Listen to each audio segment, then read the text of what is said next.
Kjo ekspozit ka një rëndësi jashtëzakonisht të madhe për shkak se prezanton herojin ton kombëtar dhe ngjarjen që ka ndodhur në ditën kur ai ka ndruar jetë.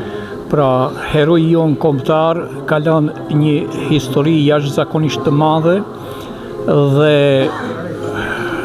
është për ta uruar Dardanin që e ka organizuar këtë manifestim dhe të gjitha këto fotografi dhe dokumenta që e ka ekspozuar këtu kanë një rëndësi jashtëzakonisht të madhe historike dhe ne si Kërçovar duhet të krenohemi për shkak se edhe Kërçova ka qenë pjesë e Principatës së Kastriotëve.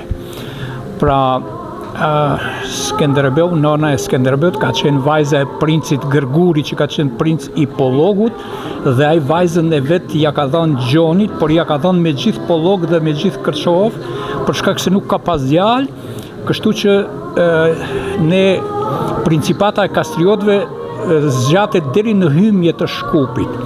Dhe tash ne këtu Kërçova është një vend që i thonë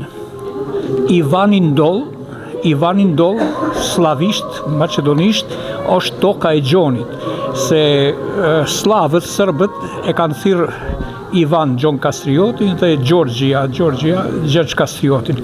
Pra edhe ne kemi qenë pjesë e Principatës së Kastriotëve dhe Kërçova ka qenë si qendër ku vazhdimisht të gjitha rrugët kanë kaluar nëpër Kërçovë. Edhe në momentin kur Skenderbeu hik nga ushtria Osmane dhe shkon për në Krujë, ka kaluar nëpër Kërçovë se këtu ka qenë rruga më e mirë dhe më e shkurtë. Faleminderit edhe juve.